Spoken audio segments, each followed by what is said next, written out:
tell you what, nothing sucks about going in the mountains every day. Nothing. So obviously I get a lot of comments about, come on man, get back to the hunt stories. Could you please get back to hunt stories? And you know what? In reality, this other topic that I basically fell into taking on, only due to you guys harassing the shit out of me to give up what I knew. I would say, I'll bet you 80% of the emails I get are from hunters, anglers, and trappers. So I guess that basically does make these stories hunt stories, right? These are experiences shared by numerous outdoors people that obviously have been very, very troubled about their experience, right? And for them to come forward and share it with myself, to share with everybody out there, it's pretty big actually, right? I mean, you got to give them respect, especially when they're so limited on safe places to go to share their experiences with and try to find some decent, solid, honest answers, right? You got to feel for these people, man. So just take note of that. When you see one of the titles come up on the video and you're like, oh man, it's not a hunt story. Well, they are actually 8% hunt stories, okay? They just are. There's no way out of it. And if you haven't had one of these experiences, I'm almost at the point I would envy every single one of you that can't accept this topic, because it's a big one. It's a nasty one. And I've said to everybody every time that seeing one of these things, nobody asked for it. Probably 98% of the people that do have experience with these things, they never asked for this shit. And nothing good comes from it. Nothing good has come from it yet that I've seen. I haven't never seen anybody doing jumping jacks and cartwheels because they had an encounter with one of these unknown beings. They just don't. But the more I share, the more honest information comes out, and the more the public gets informed. And that is that's a very good thing. Whether it makes you angry or not, oh well, but it is a good thing. So more often than not, the people that are emailing me these encounters, these experiences, they are outdoors people. They're hunters and anglers and trappers, just like all of you. All you that aren't too pleased with this topic being brought up on my channel. But like it or not, I will guarantee you that a lot of you that are watching these emails get read, these experiences being shared, although you may laugh at it or scoff at it right now, I will guarantee you that there's going to be a percentage of you who have troubles wrapping your head around this topic are going to come back here looking for answers, because you are going to have an experience. There's no way out of it. Some of you out there you're in for it. It's coming. There's no way you're going to be able to avoid it. It's coming. You're going to have your turn. Not everybody, obviously, but quite a few. There's no way out of it. And that's okay. If you came here angry and laughing and scoffing in the past, and you end up having an experience yourself, don't worry, nobody's going to say I told you so, nobody's going to humiliate you. It's just the way it is. It's just the turf. It's just the way it goes with this topic, okay? So, but on that note, since we shared, there's been a pile of stories coming from Chatwind area, the Peace River area, tons.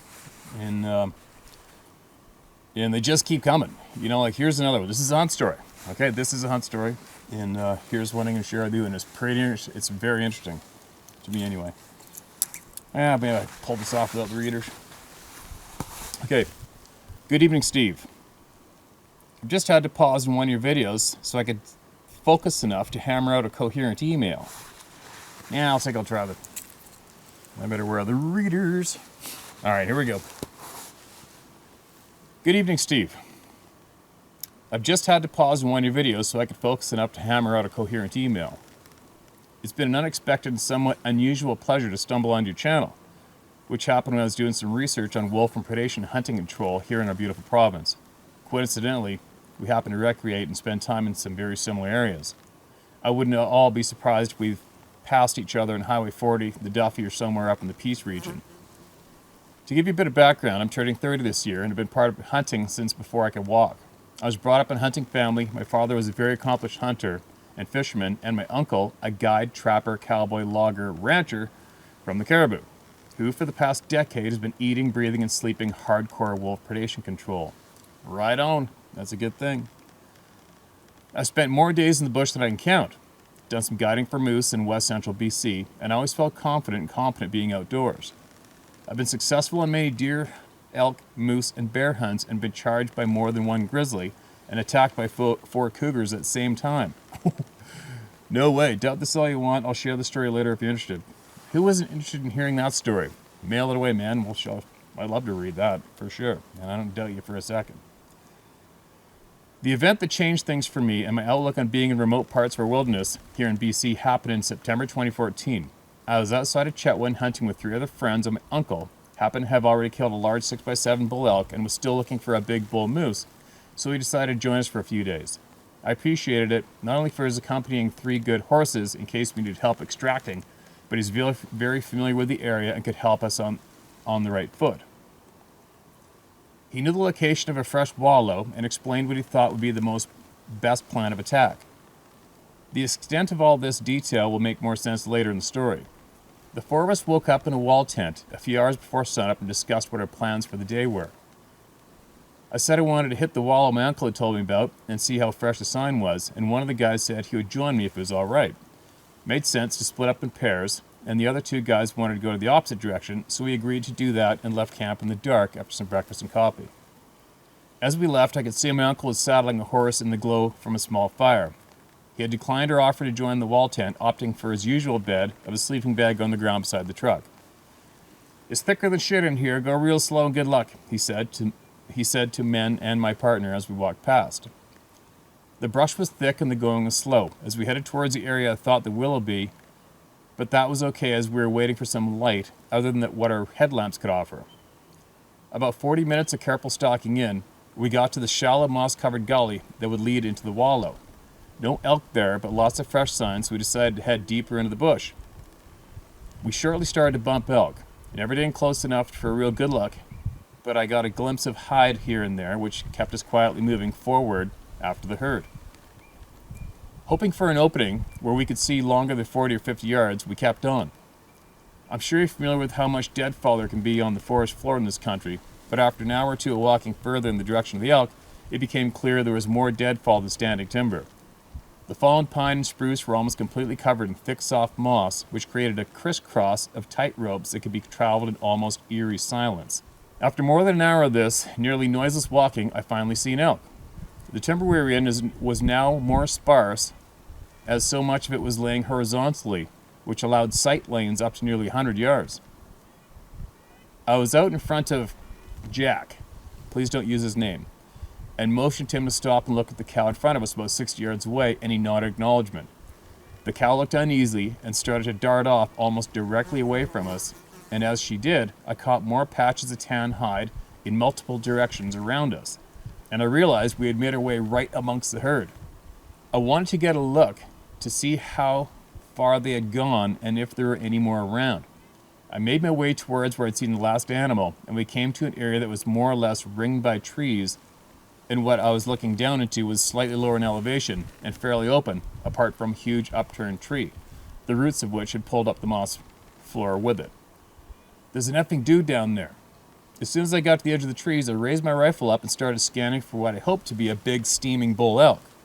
My eyes bugged out of my head. My eyes knew what they were seeing, but my rational brain told me that I was incorrect as it looked through my scope at a massive, dark, man-shaped figure. I could clearly see a large man-shaped being from the waist up, walking slowly across in front of me, head forward in what I'd have to call a sneaking, hunch-like creep. I lowered my rifle quickly and looked back in disbelief. "There's an effing dude down there." I whispered to him, still not being able to make any sense of what was taking place in front of me. My only rational thought was that must be my uncle coming to find us. He was the only one to know where we might be, and he must be wearing a big black jacket. We both often wear those dark brown leather Outback duster jackets when riding. I just wasn't seeing this correctly. The light in the area was filtered by the canopy of the tall firs and blocked any direct sunlight, which made everything slightly fuzzy or hazy, so my eyes had to be playing tricks on me. I closed my eyes quickly and refocused on this huge dark figure quartering towards me about 50 yards away and realized it was not in fact just another hunter or human being at all, for that matter. As I'm still trying to process and come to terms with what I'm looking at, Jack makes his way beside me and indicate with a small head nod what I'm talking about. I remember a wave of confusion and disbelief filling my brain as we quietly crouched down and looked at each other in unison, each of us seeing each other's eyes doubling in size. I didn't know what to say, and even if I did, the last thing I wanted to do was make any sort of noise. "That's not an effing dude," he more mouthed than whispered to me. My head gently nodded a few times in agreement as I looked back towards what had so bewildered. All I could now see was two massive legs, as thick as trees and covered in dark hair, about 40 yards away. The thing is now totally still, and I look at Jack, who points a finger towards the legs and in his own confirming we both in agreement to what we're seeing. I was trying to stay level-headed, but my head was enthralled in a heavy battle with the reality unfolding in front of us. The pieces were coming together. The vision of the dark face I saw through my scope, the massive size, the thick black hair, and lack of clothes. Holy shit, we're looking at an effing Sasquatch. I can't describe exactly what the emotion I was feeling strongest at this time. I was still confused. Actually, I think disbelief or shock would be more accurate, but also excited and curious, as well as uncertainty. What does one do when looking at the legs of a mythical creature within bow range? Well, I was hunting, and I was well armed, and I thought, if I was so certain what I saw, and that wasn't a human, someone playing a prank on us, then the best way to prove it, what's in front of me, would be to kill it. My rifle was ready to go with one in the chamber, and I slowly brought it up, and as quietly as possible flicked the safety off. Until that barely audible click of the safety falling forward, the thing we were so intently watching hadn't moved an inch, but suddenly, in a split second, it shifted and both legs were now facing us directly. Out of the corner of my eye, I could tell Jack was seeing this too, but he gave me a tiny head nod telling me he understood what I was planning to do next. Through my scope, from the position I was crouched, it could only see somewhere below the knee and around the beginning of its waist, so I knew I had to move to get a proper angle. Slowly and carefully as I could, with my gun up, finger on the trigger, and looking through the scope, I stood up, but as I did, a small twig snapped underneath my foot, and before I knew what was happening, the bush in front of us exploded. The being turned and bolted, moving faster than anything I'd ever seen before, and mowed through the bush and trees like a locomotive going down a track. Huge limbs and trees broke and cracked as it disappeared. It seemed like nothing hindered its departure. And to add all the commotion, multiple patches of tan hide flashing made us aware that, surprisingly enough, during this whole, mostly silent standoff, the elk were in fact still all around us. At this point, we didn't know what to make of the situation at all. I was in some sort of denial shock, and Jack was very shaken up. Disturbed would probably be more accurate. After sitting there for some time, quietly discussing what we had just encountered, we decided we should carefully and warily make our way back to camp, which we did so uneventfully. Not to say we're in high alert with guns loaded. So this is my story. Apologies for the length and detail, but I just felt like it was the best way to put yourself in my boots that day.